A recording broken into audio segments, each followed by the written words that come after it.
అట్ట కొట్టుకొని చచ్చిపోద్దు. మా తమ్ముడు అట్ట చచ్చిపోయాడండి. చచ్చిపోతే ఏడుపు కూడా రావట్లేదు, ఎందుకంటే గుండె బండ చేసిన దేవుడు. మా అమ్మని అన్నాడు, అమ్మా నువ్వు ఇన్ని చేసావు కదా, నాకు బతకాలని ఆశ ఉందని.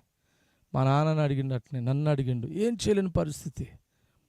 అప్పుడు మా ఊళ్ళో తీసుకొస్తే మళ్ళీ నా మీదనే కేసు పెట్టారు. మళ్ళీ పోలీసులు వార్నింగ్లు ఇచ్చారు, మంత్రాలు లేవు, అది లేదు ఇది లేదు అని చెప్పేశారు. కానీ అప్పుడు మా చెల్లె పెళ్ళికుందని నేను ఆగిన. తర్వాత తమ్ముంది అయిపోయినాక మళ్ళీ నాకు ఆ గతి పట్టింది.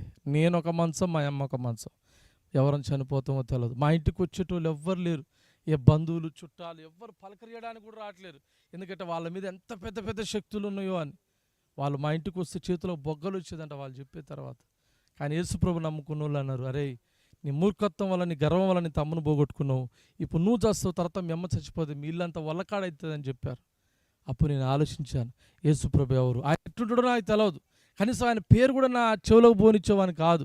ఎందుకంటే కోపం, మంట, ద్వేషం, పగతో ప్రతీకారంతో ఉన్నటువంటి వ్యక్తిని కనుక ఆయన నామస్మరణ కూడా నా చెవులో పడలేదండి. కానీ ఆ మరణ స్థితిలో ఛాయలో ఉండి నేను ఎవరు యేసుప్రభు అని ధ్యానిస్తున్నప్పుడు నాకు దర్శనం వచ్చింది. యెషయా గ్రంథం 65వ అధ్యాయం 1వ వచనం రాయబడుతుంది, నా యొద్ద విచారణ చేయని వారికి నేను దొరికితేనని ఉంటుంది. చదవండి మాట. నాకు అప్పుడు బైబిల్ ఏందో తెలియదు, వాక్యం ఏందో తెలియదు. ఒక మాట ప్లీజ్ దయచేసి. విచారణ చెయ్యని వారిని నా దర్శనమునకు రానిచ్చితిని. చదవండి. నన్ను వెతకని వారికి నేను దొరికితిని. నేనున్నాను, ఇదిగో నేనున్నానని నా పేరు పెట్టబడని. అమ్మ వినపడుతున్నా మంచిగా? పెట్టబడని అంటే ఎవరు? క్రైస్తవులా అన్యులా? మరి నేనెవరు? అన్యుని. హల్లెలూయా. అవునా? ఆయన అంటున్నాడు నేనున్నాను. స్తోత్రం చెప్పు. ఈరోజు అన్యులకు సువార్త ఏం చేయాలో తెలిసినా, నీ కోసం యేసయ్య ఉన్నాడని చెప్పాలి. స్తోత్రం చెప్పు గట్టుకోసారి. నువ్వు పాపివి, నువ్వు అది ఇట్లా చెప్పొద్దు సువార్త. హల్లెలూయా చెప్తామా గట్టుకోసారి? ఎట్లా చెప్పాలి సువార్త? నీ కోసం యేసయ్యుడు, నీ కోసం యేసయ్య వచ్చిండు, నిన్ను బతికిస్తాడు, బాగు చేస్తాడు. ఆయన తెలుసుకో అని సువార్త చేస్తే మన మీదకి ఎవ్వడు రాడు. స్తోత్రం చెప్పు గట్టుకోసారి. 2 చేతులు పైకి చేద్దామా? దేవుడు అప్పుడు మాట్లాడినప్పుడు నాకు అర్థం కాల. మళ్ళీ మా ఊరికి ఒక పాస్టర్ వచ్చేది, ఆయన చాలా నల్లగా ఉండేది, బొగ్గు. పాపం ఈ మధ్యన ప్రభు దగ్గరికి వెళ్ళాడు, ఏది నరసరావుపేట ప్రాంతంలో ఉంటాడు ఆయన. ఆయన సేవకు వస్తే ఆయన బాగా తిట్టేవాని, విమర్శించేవాని. రెండో కాలంలో నాకు ఆయన బాప్తీసాలు ఇస్తా ఉన్నాడు అందరికీ. నేను అదే లైన్లో పోతే ఆయన అన్నాడు, నీకు నేను బాప్తీసం ఇయ్యనన్నాడు. అరే నాకు బాప్తీసం అంటే ఏందో కూడా తెలియదు. నేను ఆయన లైన్లో పోతే అందరూ ఆయన నీళ్ళలో ఇట్లా లేపుతుండు, ఇట్లా మునిగి లేచినాక తెల్లగా అయిపోతున్నాడు వాడి. హల్లెలూయా. నేను పోయి నేను నీకేని అన్నాడు. ఎందుకు ఇవ్వన్నా? నువ్వు మొత్తం రక్తంతో ఉన్నావు అన్నాడు. అరే చూసుకుంటా మొత్తం బ్లడ్డే, చేతులు తల మొత్తం బ్లడ్డే. అరే నేను ఇట్లుండనేది. యెషయా గ్రంథం 1వ అధ్యాయం 14 వచనం దయచేసి ఒకసారి. అయిపోయింది, 2 నిమిషాలు ముగిస్తాను. యెషయా 1:14. 15 వచనం చూడవసారి. 15. మీరు చేతులు ఎత్తినప్పుడు నా కన్నులు ఓకే వినను, మీ చేతులు రక్తంతో నిండి ఉన్నవి. హల్లెలూయా. అంటే రక్తం అంతా ఏందనుకుంటుర్రు? పాపం. రక్తం అంటే ఏందండి? పాపం. నేను ఎట్టున్నా? పాపంతో ఉన్నా. హల్లెలూయా చెప్పండి గట్టికోసారి. అర్థమైందా? ఆ రక్తాన్ని శుద్ధి చేయాలంటే ఏం కావాలో తెలిసినా మళ్ళా రక్తమే కావాలి. చప్పటి కూడా ప్రభుని కనపరచు. ఏ మనిషి రక్తం పనికిరాదు, కోడల రక్తం, పక్షుల రక్తం ఏది పనికిరాదు. కనుకని ఆ పరమాత్ముడే రక్తమాంసములు ధరించిన వాడై, హెబ్రీ పత్రికలో రాశాడు కదా, రక్తమాంసములు ధరించిన వాడై భూమి మీదకి వచ్చి నరావతారిగా ఆయన జీవించి 33.5 సంవత్సరాలు జీవించి కలవరిశిల పైన ఆయన రక్తాన్ని గార్చి మన దోష పాపములన్నీ ఆయన రక్తంతోనే కడిగి వేస్తుండే. హల్లెలూయా. ప్రకటన గ్రంథం 22వ అధ్యాయము 14 వచనం ఒకటి చదవండి.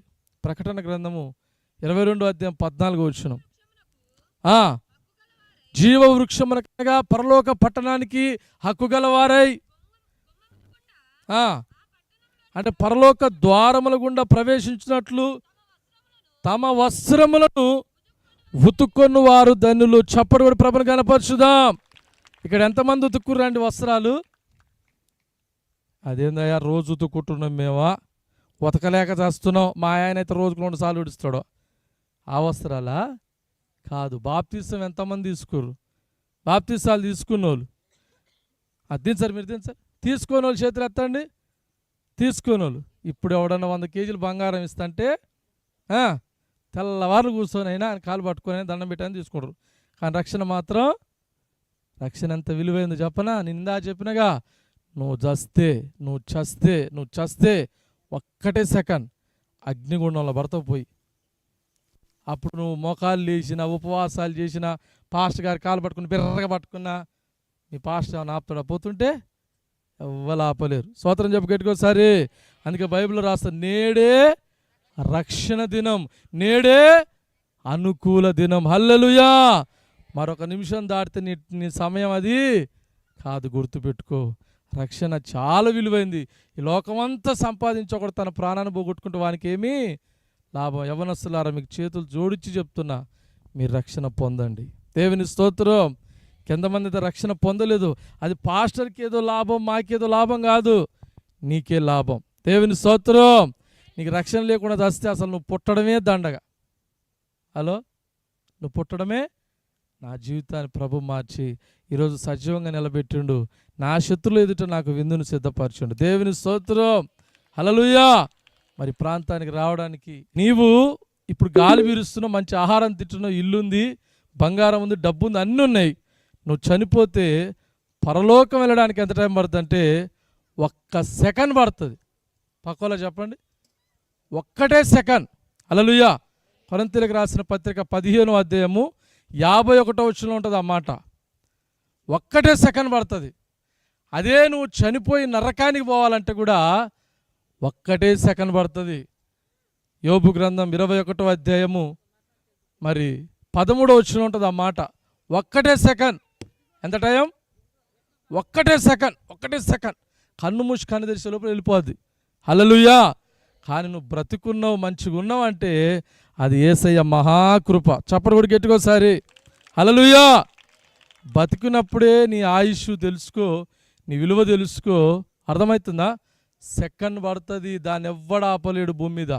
ఏ డాక్టర్లు ఆపలేరు, నీ ధనం ఆపలేదు, నీ తెలివితేటలు ఏది ఆపలేదు. కాబట్టి ఆయుష్ చాలా విలువైంది. బ్రదర్స్, ఇక్కడ ఎవరైనా ప్రభు నమ్మకము, దేవుని కోసం బ్రతకండి. హల్లెలూయా. ఈ మాటలు చెప్తున్నా నేను ఎవరో తెలుసా అండి? భయం. ఏమండి, 70 మంది యూత్ మేము అందరం కూడా మేము ఆడంగా వస్తుంటే జనాలు అందరూ చూస్తారో తెలియదు, కానీ మమ్మల్ని దేవుని లెక్క భావించేవారు. మా అమ్మ మరి కొలుపులు చెప్పేది, సిగాలు ఊతారు కదా గుళ్ళల్లో, ఆమె కోసము 2 గుళ్ళు కట్టారు. హల్లెలూయా. మా నాన్న గుడి దగ్గర. అర్థమవుతుందా? ఇప్పటి కూడా మీరు మా ఊరు వస్తే మీ అయ్యగారు బట్టి ఎల్లున్నా అల్ల ఉండి ఈయలను తిప్పల పెట్టేది. ఎవరిని? విశ్వాసులను తిప్పల పెట్టేది. హల్లెలూయా. పాస్టర్లను తిప్పల పెట్టేది. పాస్టర్ అంటే పండ్లు కొరికేది, పచ్చి బూతులు తిట్టేది. ఇప్పుడు మీ పాస్టర్ గారిని ఎవరైనా తిడితే ఏమని అంటాడా? ఆయన అంత లావుండు కానీ ఏమనడు. హల్లెలూయా. ఎన్ని బూతులు తిట్టినా ఏమనడు. అవునా? శరం వచ్చే మాటలన్నా ఏమనడు, కొట్టినా కూడా ఏమనడు. కానీ మనిషి మాత్రం ఎట్లుండు చెప్పండి? నలుగురిని గుద్ది అవతల పడేటట్టుండు. దేవుని స్తోత్రం. నేను కూడా ఒకప్పుడు గర్విష్ఠిని, కోపిష్ఠిని, పాపంలోనే ఉండి అదే భక్తి అనుకున్నాను. కానీ నా గర్వం అంతా అణిగిపోయింది. ఒక భయంకరమైన శోధన వచ్చి మా తమ్మునికి హెల్త్ బాగా